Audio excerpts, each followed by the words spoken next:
Hello, नमस्कार दोस्तों। आज के इस वीडियो में आपका फिर से स्वागत है और आज हम डिस्कस करने वाले हैं हिंदुस्तान जिंक के बारे में। और इस शेयर में करीबन 3.5% की तेज़ी दिखाई और कहीं ना कहीं इस शेयर में तेज़ी देखने के दो कारण हैं। पिछले 2 दिन की तेज़ी के कारण एक है कि हिंदुस्तान जिंक और सिल्वर को क्या कहते हैं, उसको मैन्युफैक्चर नहीं कहते, इसको कहते हैं माइंस करना। उसमें गवर्नमेंट की अपनी नंबर 1 कंपनी है। अब शायद मैं गवर्नमेंट में बता रहा हूँ, ये गलत हो सकता है डाटा, मुझे डाटा पूरा रीचेक करना पड़ेगा। मैं सिर्फ चार्ट्स में बात बता रहा हूँ। सिल्वर चल रहा है ऑल टाइम हाई पे, लाइफ टाइम हाई पे चल रहा है और सिल्वर में तेज़ी होने के कारण ये कहीं ना कहीं शेयर में भी तेज़ी है। और दूसरा, सिल्वर का कंजप्शन भी बढ़ रहा है क्योंकि गवर्नमेंट ने अनाउंस किया कि अब जो सिलिकॉन चिपसेट्स है उनका क्या कहते हैं उसको, मैन्युफैक्चरिंग और बढ़ा दी जाए। जो चिपसेट्स बढ़ेंगे उसमें कहीं ना कहीं सिल्वर का रोल बढ़ेगा और कहीं ना कहीं इस हिंदुस्तान शेयर का प्राइस भी बढ़ सकता है। दूसरी चीज़ इस शेयर में बता रहा था मैं, इस शेयर में एक अच्छा ब्रेकआउट हमें नज़र आया जो है 450 के ऊपर का। इस शेयर का करंट मार्केट प्राइस चल रहा है 462 रुपये और 450 का इस शेयर का जो ब्रेकआउट का एरिया था वो अच्छा खासा हमें नज़र आ रहा है। यहाँ पर इसने रेजिस्टेंस लिया था, यहाँ पर रेजिस्टेंस कहीं ना कहीं यहाँ पर रेजिस्टेंस के ऊपर था लेकिन ये सस्टेन नहीं कर पाया।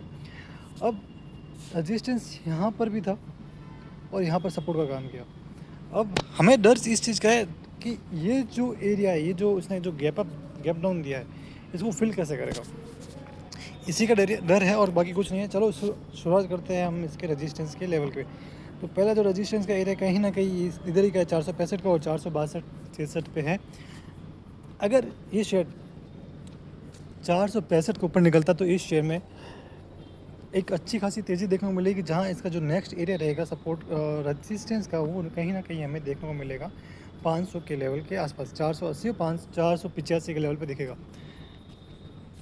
अगर सपोर्ट का एरिया की बात करें तो जो सपोर्ट का एरिया रहेगा 465 का रहेगा, जो इसका भी रेजिस्टेंस का एरिया है, क्योंकि ये मेजर पॉइंट है यहाँ पर, यहाँ पर, यहाँ पर, ठीक है।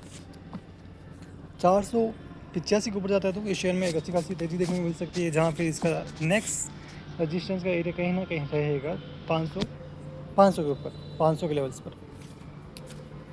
अब हम अगर बात करें इसके रिटर्न की, इस शेयर ने रिटर्न बहुत तगड़ा रिटर्न दिया। अभी 1 साल का अगर हम रिटर्न देखें तो आप देखेंगे रिटर्न का जो स्तर है, रिटर्न का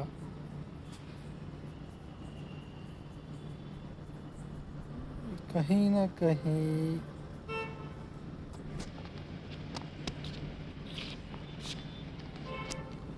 5% डाउन है। हम मान लेते कि सेम लेवल पे हम मान लेते, ज़्यादा कुछ फ़र्क नहीं है। कहीं ना कहीं शेयर में हल्की सी गिरावट भी आई, कहीं तेज़ी भी आई, यहाँ पर इसने तेज़ी भी दिखाई थी, लेकिन कहीं ना कहीं इसमें गिरावट आ चुकी है जो अराउंड सेम लेवल पे। यहीं अगर मैं ऑल टाइम कोरोना की बात की अगर मैं बात करूँ तो इस शेयर ने बहुत तगड़ा रिटर्न दिया। अभी देखिए कोरोना यह रहा 2020 में, और इसने जो अभी long term all time high बनाया था वो बनाया था करीबन 600-700 रुपये का, जहाँ इसका रिटर्न था करीबन 1091, मतलब 1100% का इसने रिटर्न दिया है। और अगर आज के लेवल की ही बात करूँ मैं तो करीबन 650% का रिटर्न दिया है इसने इन 5 सालों के अंदर। तो ये शेयर रिटर्न में बहुत तगड़ा निकला। लॉन्ग टर्म में ये और भी तगड़ा जा सकता है, जहाँ इसका जो नेक्स्ट मतलब ऑल टाइम हाई का जो लेवल है वो 700 का रहेगा। ईयर टू डेट की बात करूँ मैं, आज तक का इसने 1 साल पहले से आज तक का रिटर्न दिया वो करीबन सेम है, 5% प्लस डाउन में ही है लेकिन सेम लेवल है।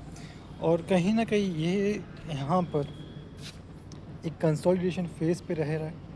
अगर ये शेयर यहाँ से अगर निकलता है और 490 500 के ऊपर जाता है, इस लेवल से अगर ये ऊपर जाता है तो इस शेयर में 700 रुपये तक की तेज़ी देखने को मिल सकती है।